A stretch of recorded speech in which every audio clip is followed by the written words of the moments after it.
सुनते हैं बृहस्पति भगवान की कथा एवं आरती।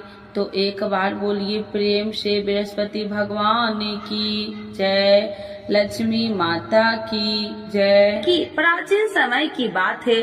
भारतवर्ष में एक राजा राज्य करता था। वह बड़ा प्रतापी और दानी था।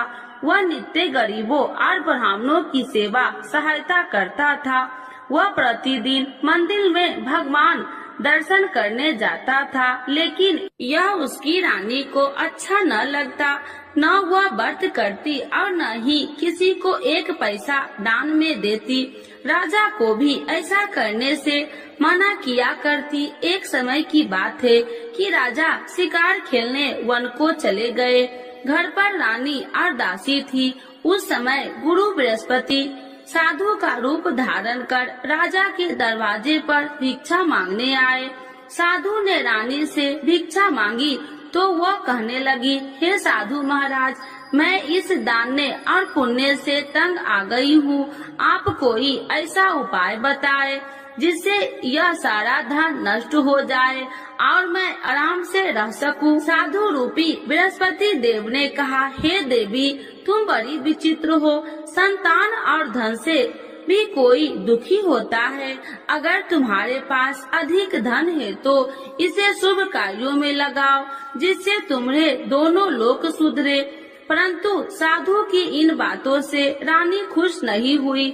उसने कहा कि मुझे ऐसे धन की आवश्यकता नहीं जिसे मैं दान में दूं तथा जिसको संभालने में ही मेरा सारा समय नष्ट हो जाए। साधु ने कहा, यदि तुम्हारी ऐसी इच्छा है तो जैसे मैं तुम्हें बताता हूँ तुम वैसे ही करना। बृहस्पतिवार के दिन तुम घर को गोबर से लिपना, अपने केसे को पीली मिट्टी से धोना, केसे को धोते समय स्नान करना, राजा से हजामत बनाने को कहना, भोजन में मांस मदिरा खाना, कपड़ा धोबी के यहाँ धुलने डालना।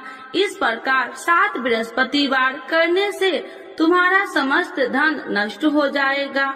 इतना कहकर साधु बने बृहस्पति देव अंतर ध्यान हो गए। साधु के कहे अनुसार करते हुए रानी को केवल 3 बृहस्पतिवार ही बीते थे कि उसकी समस्त धन संपत्ति नष्ट हो गई।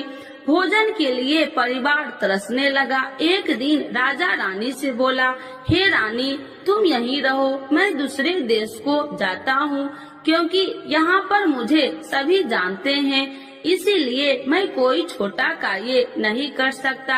ऐसा कहकर राजा परदेश चला गया। वहाँ वह जंगल से लकड़ियाँ काट कर लाता और शहर में बेचता। इस तरह वह अपना जीवन व्यतीत करने लगा। इधर राजा के बिना रानी और दासी दुखी रहने लगी। एक समय जब रानी और दासियों को 7 दिन बिना भोजन के रहना पड़ा तो रानी ने अपनी दासी से कहा, हे दासी, पास ही के नगर में मेरी बहन रहती है, वह बड़ी धनवान है, तू उसके पास जा और कुछ ले आ ताकि थोड़ा बहुत गुजर बसर हो जाए। दासी रानी की बहन के पास गई। उस दिन बृहस्पतिवार था। रानी की बहन उस समय बृहस्पतिवार की कथा सुन रही थी। दासी ने रानी की बहन को अपनी रानी का संदेश दिया, लेकिन रानी की बहन ने कोई उत्तर नहीं दिया। जब दासी को रानी की बहन से कोई उत्तर नहीं मिला तो वह बहुत दुखी हुई। उसे क्रोध भी आया। दासी ने वापस आकर रानी को सारी बात बता दी। सुनकर रानी ने अपने भाग्य को कोसा। उधर रानी की बहन ने सोचा कि मेरी बहन की दासी आई थी, परंतु मैं उससे नहीं बोली, इससे वह बहुत दुखी हुई होगी। कथा सुनकर और पूजन समाप्त कर वह अपनी बहन के घर गई और कहने लगी, हे बहन, मैं बृहस्पतिवार का व्रत कर रही थी, तुम्हारी दासी गई, परंतु जब तक कथा होती है तब तक न उठते हैं और न ही बोलते हैं, इसीलिए मैं नहीं बोली। कहो दासी क्यों गई थी?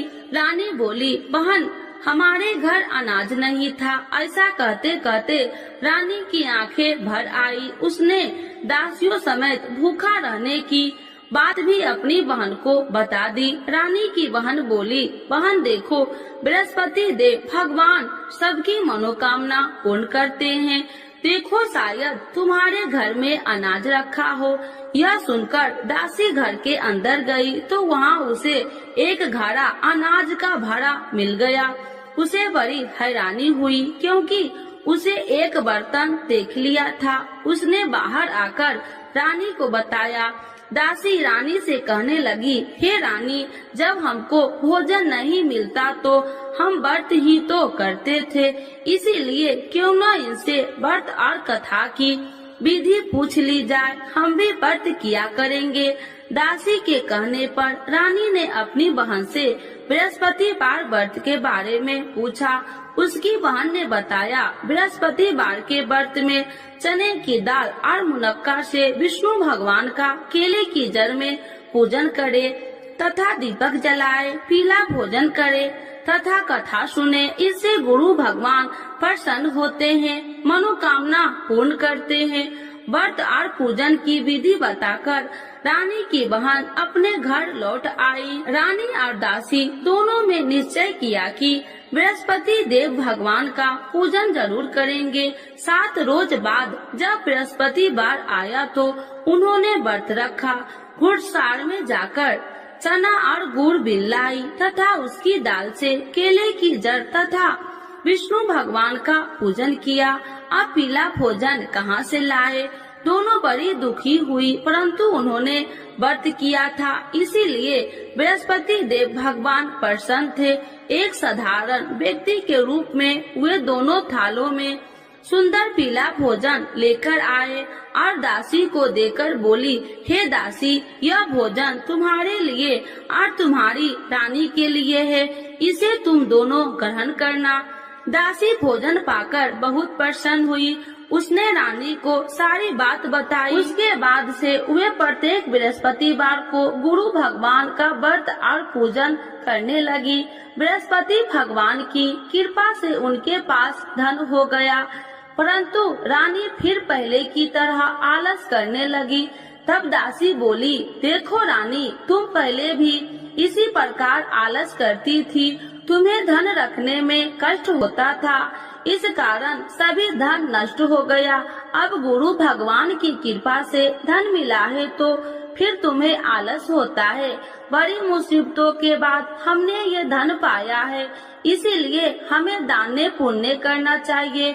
अब तुम भूखे मनुष्यों को भोजन कराओ, प्याव लगवाओ, ब्राह्मणों को दान दो, कुआं, तालाब, बावड़ी आदि का निर्माण कराओ, मंदिर, पाठशाला बनाकर ज्ञान दो, कुमारी कन्याओं का विवाह करवाओ, अर्थात धन को शुभ कार्यों में खर्च करो, जिससे तुम्हारे कुल का यश बढ़ेगा तथा स्वर्ग की प्राप्ति हो और पितृ प्रसन्न हो। दासी की बात मानकर रानी शुभ कर्म में करने लगी, उसका यश फैलने लगा। एक दिन रानी और दासी आपस में विचार करने लगी कि जाने राजा किस दशा में होंगे, उनकी कोई खोज खबर भी नहीं है। उन्होंने श्रद्धा पूर्वक गुरु बृहस्पतिवार भगवान से प्रार्थना की, राजा जहाँ कहीं भी हो शीघ्र वापस आ जाए। उधर राजा परदेश में बहुत दुखी रहने लगा। वह प्रतिदिन जंगल से लकड़ियाँ बीन कर लाता और उसे शहर में बेचकर अपने दुखी जीवन को बड़ी कठिनता से व्यतीत करता। एक दिन दुखी हो अपनी पुरानी बातों को याद करके वह रोने लगा और उदास हो गया। उसी समय राजा के पास बृहस्पति देव साधु के भेष में आकर बोले, हे लकड़हारे, तुम इस सुनसान जंगल में किस चिंता में बैठे हो, मुझे बतलाओ। यह सुन राजा के नेत्रों में जल भर गया और साधु की वंदना कर राजा ने अपनी संपूर्ण कहानी सुना दी। महात्मा दयालु होते हैं। वे राजा से बोले, हे राजा, तुम्हारी पत्नी ने बृहस्पति देव के प्रति अपराध किया था, जिसके कारण तुम्हारी यह दशा हुई। अब तुम चिंता मत करो, भगवान तुम्हें पहले से अधिक धन देंगे। देखो, तुम्हारी पत्नी ने बृहस्पतिवार का व्रत प्रारंभ कर दिया है। अब तुम भी बृहस्पतिवार का व्रत करके चने की दाल व गुड़ जल के लोटे में डालकर केले का पूजन करो। फिर कथा कहो या सुनो, भगवान तुम्हारी सब मनोकामनाओं को पूर्ण करेंगे। साधु की बात सुनकर राजा बोले, हे प्रभु, लकड़ी बेचकर तो इतना पैसा भई नहीं बचता जिससे भोजन के उपरांत कुछ बचा सकूं। मैंने रात्रि में अपनी रानी को व्याकुल देखा है। मेरे पास कोई साधन नहीं जिससे उसका समाचार जान सकूं। फिर मैं कौन सी कहानी कहूँ, यह भी मुझको मालूम नहीं। साधु ने कहा, हे राजा, मन में बृहस्पति भगवान के पूजन व्रत का निश्चय करो। वे स्वयं तुम्हारे लिए कोई राह बना देंगे। बृहस्पतिवार के दिन तुम रोजाना की तरह लकड़ियाँ लेकर शहर में जाना। तुम्हें रोज से 2 गुना धन मिलेगा, जिससे तुम भली भांति भोजन कर लोगे तथा बृहस्पति देव की पूजा का सामान भी आ जाएगा। धीरे धीरे समय व्यतीत होने पर फिर बृहस्पतिवार का दिन आया। राजा जंगल से लकड़ियाँ काटकर शहर में बेचने लगा। उसे उस दिन और 2 दिनों से अधिक धन मिला। राजा ने चना गुड़ आदि लाकर बृहस्पतिवार का व्रत किया। उस दिन से उसके सभी कलेश दूर हुए। परंतु जब अगले गुरुवार का दिन आया तो वह बृहस्पतिवार का व्रत करना भूल गया। इस कारण बृहस्पति भगवान नाराज हो गए। उस दिन उस नगर के राजा ने विशाल यज्ञ का आयोजन किया था तथा अपने समस्त राज्यों में घोषणा करवा दी कि सभी मेरे यहाँ भोजन करने आवे। किसी के घर चूल्हा न जले। इस आज्ञा को जो न मानेगा उसको फांसी दे दी जाएगी। राजा की आज्ञा अनुसार राज्य के सभी वासी राजा के भोजन में सम्मिलित हुए, लेकिन लकड़हारा कुछ देर से पहुंचा, इसीलिए राजा को उसको अपने साथ महल में ले गए। जब राजा लकड़हारे को भोजन करा रहे थे तो रानी की दृष्टि उस खूंटी पर पड़ी जिस पर उसका हार लटका हुआ था। उसे हार खूंटी पर लटका दिखाई नहीं दिया। रानी को निश्चय हो गया कि मेरा हार इस लकड़हारे ने चुरा लिया है। उसी समय सैनिक बुलाकर उसको जेल में डलवा दिया। लकड़हारा जेल में विचार करने लगा कि जाने कौन से पूर्व जन्म के कर्म से मुझे यह दुख प्राप्त हुआ है, और जंगल में मिले साधु को याद करने लगा। तत्काल बृहस्पति देव साधु के रूप में प्रकट हो गए और कहने लगे, अरे मूर्ख, तूने बृहस्पति देवता की कथा नहीं की, इसी कारण तुझे यह दुख प्राप्त हुआ है। अब चिंता मत कर, बृहस्पतिवार के दिन जेल खाने के दरवाजे पर तुझे 4 पैसे पड़े मिलेंगे। उनसे तू बृहस्पतिवार की पूजा करना तो तेरे सभी कष्ट दूर हो जाएंगे। अगले बृहस्पतिवार उसे जेल के द्वार पर 4 पैसा मिले। राजा के पूजा का सामान मंगवाकर कथा कही और प्रसाद बांटा। उसी रात्रि में बृहस्पति देव ने उस नगर के राजा को स्वप्न में कहा, हे राजा, तूने जिस जेल में बंद किया है उसे कल छोड़ देना, वह निर्दोष है। राजा प्रातः काल उठा और खूंटी पर हार टंगा देकर लकड़हारे को बुलाकर क्षमा मांगी तथा राजा के योग्य सुंदर वस्त्र आभूषण भेंट कर उसे विदा किया। गुरुदेव की आज्ञा अनुसार राजा अपने नगर को चल दिया। राजा जब नगर के निकट पहुंचा तो उसे बड़ा ही आश्चर्य हुआ। नगर में पहले से अधिक बाग, तालाब और कुएं तथा बहुत सी धर्मशालाएं, मंदिर आदि बने हुए थे। राजा ने पूछा कि यह किसका बाग और धर्मशाला है। तब नगर के सब लोग कहने लगे कि यह सब रानी और दासी द्वारा बनवाए गए हैं। राजा को आश्चर्य हुआ और गुस्सा भी आया कि उसकी अनुपस्थिति में रानी के पास धन कहां से आया होगा। जब रानी ने यह खबर सुनी कि राजा आ रहे हैं तो उसने अपनी दासी से कहा, हे दासी, देख राजा हमको कितनी बुरी हालत में छोड़ के गए थे, वह हमारी ऐसी हालत देखकर लौट न जाए, इसीलिए तू दरवाजे पर खड़ी हो जा। रानी की आज्ञा अनुसार दासी दरवाजे पर खड़ी हो गई और जब राजा आए तो उन्हें अपने साथ महल में लिवा आई। तब राजा ने क्रोध करके अपनी तलवार निकाली और पूछने लगी, बताओ यह धन तुम्हें कैसे प्राप्त हुआ। तब रानी ने सारी कथा कह सुनाई। राजा ने निश्चय किया कि मैं रोजाना दिन में 3 बार कहानी कहा करूँगा और रोज व्रत किया करूँगा। अब हर समय राजा के दुपट्टे में चने की दाल बंधी रहती तथा दिन में 3 बार कथा कहता। एक रोज राजा ने विचार किया कि चलो अपनी बहन के यहाँ हो आऊं। इस तरह का निश्चय कर राजा घोड़े पर सवार हो अपनी बहन के यहाँ चल दिया। मार्ग में उसने देखा कि कुछ आदमी एक मुर्दे को लिए जा रहे हैं। उन्हें रोककर राजा कहने लगा, अरे भाइयों, मेरी बृहस्पतिवार की कथा सुन लो। वे बोले, लो हमारा तो आदमी मर गया है, इसको अपनी कथा की पड़ी है। परंतु कुछ आदमी बोले, अच्छा कहो, हम तुम्हारी कथा भी सुनेंगे। राजा ने दाल निकाली और कथा कहनी शुरू कर दी। जब कथा आदि हुई तो मुर्दा हिलने लगा और जब कथा समाप्त हुई तो राम राम कह के वह मुर्दा खड़ा हो गया। राजा आगे बढ़ा, उसे चलते चलते शाम हो गई। आगे मार्ग में उसे एक किसान खेत में हल चलाता मिला। राजा ने उसे कथा सुनने का आग्रह किया, लेकिन वह नहीं माना। राजा आगे चल पड़ा। राजा के हटते ही बैल पछाड़ खाकर गिर गए तथा किसान के पेट में बहुत जोर से दर्द होने लगी। उसी समय किसान की माँ रोटी लेकर आई। उसने जब देखा तो अपने पुत्र से सब हाल पूछा। बेटे ने सभी हाल बता दिया। बुढ़िया दौड़ी दौड़ी उस घुड़सार के पास पहुँची और उसने बोली, मैं तेरी कथा सुनूंगी, तू अपनी कथा मेरे खेत पर ही चलकर कहना।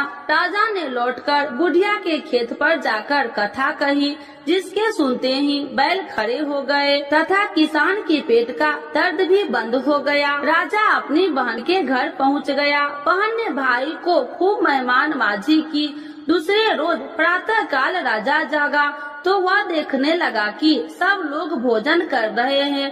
राजा ने अपनी बहन से जब पूछा, ऐसा कोई मनुष्य नहीं है जिसने भोजन नहीं किया हो, जो मेरी बृहस्पतिवार की कथा सुन ले। बहन बोली, हे भैया, यह देश ऐसा ही है। यहाँ लोग पहले भोजन करते हैं, बाद में कोई अन्य काम करते हैं। फिर वह एक कुम्हार के घर गई, जिसका लड़का बीमार था। उसे मालूम हुआ कि उसके यहाँ 3 दिन से किसी ने भोजन नहीं किया है।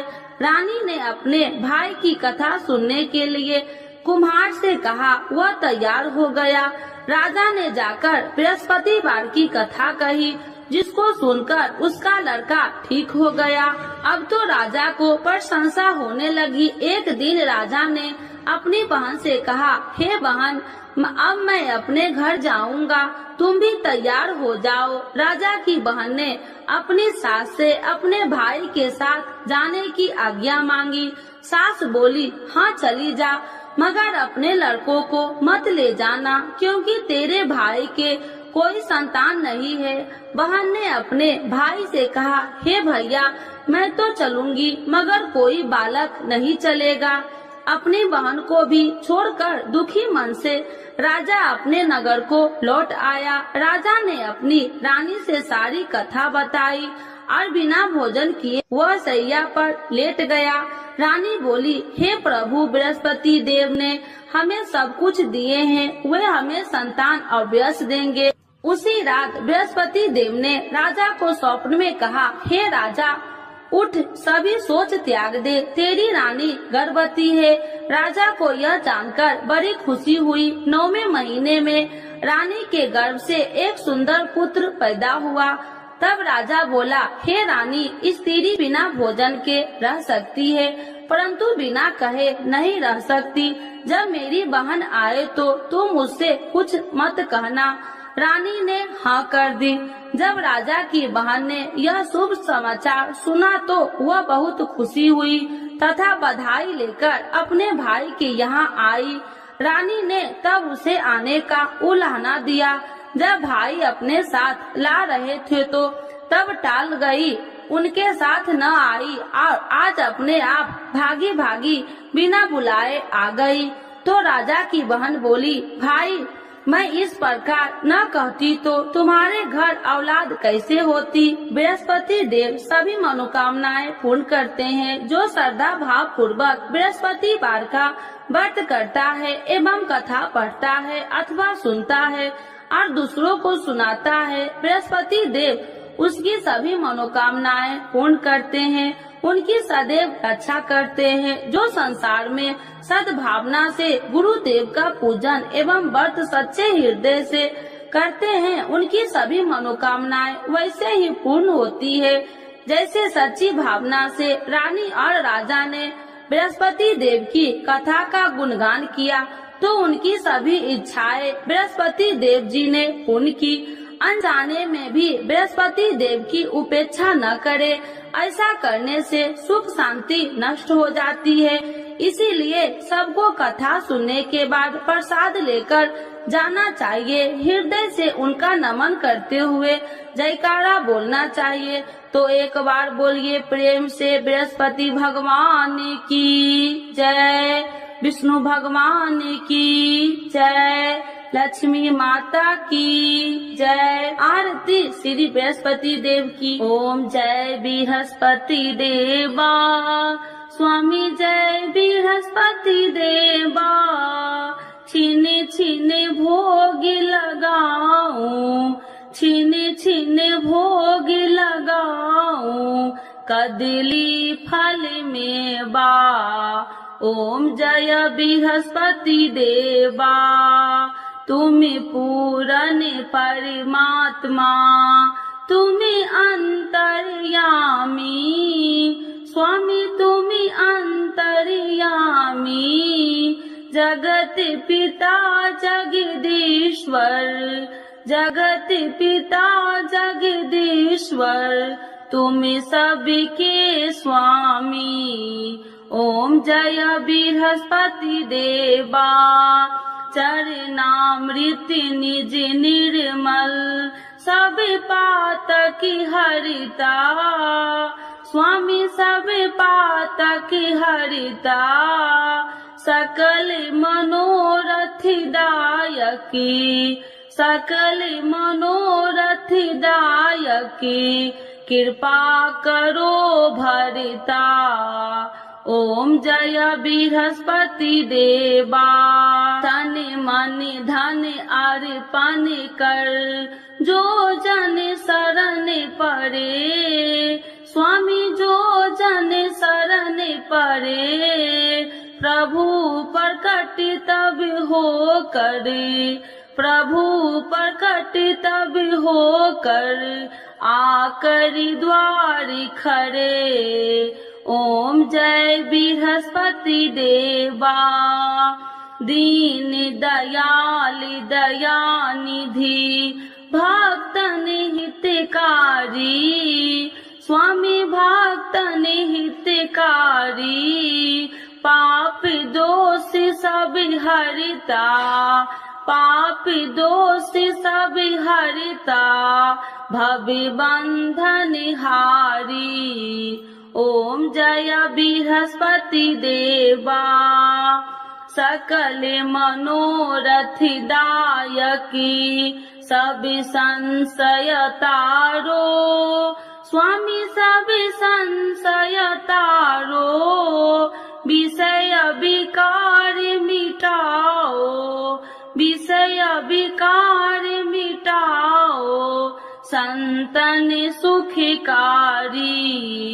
ओम जय बृहस्पति देवा, जो कोई आरती तेरी प्रेम सहित गावे, स्वामी प्रेम सहित गावे, ज्येष्ठानंद बंद सो, ज्येष्ठानंद बंद सो, सो निश्चय पावे।